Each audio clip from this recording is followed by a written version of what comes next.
Hello അസ്സലാമു അലൈക്കും. അപ്പോൾ ഇന്ന് ചെറിയൊരു മിനി വ്ളോഗായിട്ടാണ് ഞാൻ എത്തിയിട്ടുള്ളത്. വേറെ എങ്ങോട്ടുമല്ല, നമ്മുടെ ചാവക്കാട് ബീച്ചിൻ്റെ അടുത്തുള്ള മറൈൻ വേൾഡിലേക്കാണ്. എന്തായാലും നമ്മൾ കൊടുത്ത പൈസയും പോയ സമയമൊന്നും നിങ്ങൾക്ക് വെറുതെ ആവില്ല എന്ന് എനിക്ക് ഉറപ്പുള്ള ഒരു സ്ഥലമാണ്. കാരണം അത്ര ഗ്യാരണ്ടി നമുക്ക് തരാൻ പറ്റും. അതിന് മാത്രം കാണാനുള്ള കയ്യിലുണ്ടോ? അപ്പോൾ എല്ലാവരും പോയി നോക്കണമെന്ന് ഞാൻ ആദ്യമേ പറയാണ്. ഇതിൽ 259 വെറൈറ്റി ഫിഷസ് ഉണ്ട്. 10,000 മീനുകളാണ് ഇതിനുള്ളിലുള്ളത്. അതുകൊണ്ട് തന്നെ കാണാൻ അത്യാവശ്യം ടൈം എടുത്ത് നമുക്ക് കാണാനുള്ളതൊക്കെ അതിലുണ്ട്. നമുക്ക് എൻട്രി ഫീസ് വരുന്നത് 400 രൂപേൻ്റെ അടുത്ത് വരുന്നുണ്ട്. Arapaima, piranha, starfish, lobsters, turtles, ഇലക്ട്രിക്കിൽ, അങ്ങനെ ഒട്ടുമിക്ക എല്ലാ മത്സ്യങ്ങളും ഈ ലൊക്കേഷനിലുണ്ട് കേട്ടോ. അതുകൊണ്ട് തന്നെ കുട്ടികൾക്കൊക്കെ അത്യാവശ്യം നന്നായിട്ട് നമുക്ക് എൻജോയ് ചെയ്യാൻ പറ്റിയ ഒരു സ്ഥലം കൂടിയാണ്. പിന്നെ എടുത്തു പറയേണ്ടത് ഇവരെ പ്രസൻറ്റേഷനാണ്. എല്ലാതും ഡിഫറെൻറ്റ് തീമിലാണ് അവരുണ്ടാക്കിയിരിക്കുന്നത്. അതുകൊണ്ട് തന്നെ നമുക്ക് നടന്ന് കാണാനൊക്കെ നല്ലൊരു ഉത്സാഹം തോന്നുന്നൊരു സ്ഥലം കൂടിയാണ്. ഇതൊക്കെ ഉണ്ടോ, സിലിണ്ടറിക്കൽ രൂപത്തിനുള്ളിലാണ് ഈ ലോബ്സ്റ്റേഴ്സും ഈ ലൈൻ ഫിഷൊക്കെ ഉള്ളത്. പിന്നെ എനിക്ക് വളരെ അത്ഭുതമായി തോന്നിയതാണ് ഇത് പ്ലാറ്റിനം ഗാർണ എന്ന് പറയുന്നൊരു ഫിഷാണ് അത്രേ. അതിന് ഏകദേശം 6 ലക്ഷത്തിന് മുകളിൽ വില ഉണ്ട് എന്നാണ് പറഞ്ഞു കേട്ടത്. നിങ്ങൾക്കറിയെങ്കിൽ കമൻറ്റ് ചെയ്യണം. ഞാൻ ആദ്യമായിട്ടാണ് കേൾക്കുന്നത്. അപ്പോൾ നമ്മളിതുവരെ കണ്ടിട്ടില്ലാത്ത ടൈപ്പ് മത്സ്യങ്ങളൊക്കെ ഉണ്ട് കേട്ടോ. അപ്പോൾ ഓരോന്നിനെയും അവിടെ എഴുതി വെച്ചിട്ടുണ്ട് നമുക്ക് മനസ്സിലാവാൻ വേണ്ടിയിട്ട്.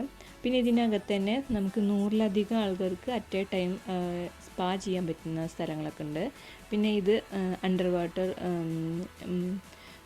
അക്വേറിയം പോലുള്ള ഒരു സ്ഥലമാണ്. ഇതിൽ നമ്മുടെ മുകളിൽ കൂടെയൊക്കെ പോകുന്നത് നല്ല വലുപ്പത്തിലുള്ള ആരാപ്പയ്മയും കാര്യങ്ങളൊക്കെ ഇതിനകത്തുണ്ട്. പിന്നെ സ്കൂബ ഡൈവിങ് ചെയ്യുന്ന ഒരു ചേട്ടനുണ്ടായിരുന്നു. അപ്പോൾ അവിടെ കുറച്ച് വൃത്തിയാക്കലും കാര്യങ്ങളൊക്കെ ആയിട്ട് ആൾ ബിസി ആയിരുന്നു. നമ്മുടെ തലയുടെ മുകളിൽ കൂടെയൊക്കെ പോകുന്ന കാണുമ്പോൾ കുട്ടികൾക്കാണെങ്കിലും നമുക്കാണെങ്കിലും അതൊക്കെ ഒരു അതിശയമുള്ള കാര്യമല്ലേ. പിന്നെ എല്ലാ മത്സ്യങ്ങളും അവർക്ക് ഇൻസ്ട്രക്ഷൻസ് നമുക്ക് തന്നുകൊണ്ടിരിക്കും കേട്ടോ. അതിൽ അങ്ങനെ കൈയിടരുത്, കാരണം ഫോട്ടോ എടുക്കുമ്പോഴും ഫ്ലാഷ് ലൈറ്റ് ഒന്നും ഓണാക്കരുത് എന്നുള്ള കാര്യങ്ങളൊക്കെ നമുക്ക് പറഞ്ഞുതരും. പിന്നെ നമുക്ക് മത്സ്യങ്ങളെ ഫീഡ് ചെയ്യാനൊക്കെ ഉള്ള സ്ഥലങ്ങളുണ്ട്. പിന്നെ കുട്ടികൾക്ക് കളിക്കാൻ വേണ്ടിയിട്ട് ഫിഷ് ക്യാച്ചിങ് ഒക്കെ ഉള്ള സ്ഥലങ്ങളുണ്ട്. പിന്നെ അങ്ങനെ ഒട്ടുമിക്ക കാണാൻ അത്യാവശ്യമുള്ള നല്ലൊരു ലൊക്കേഷനാണ്.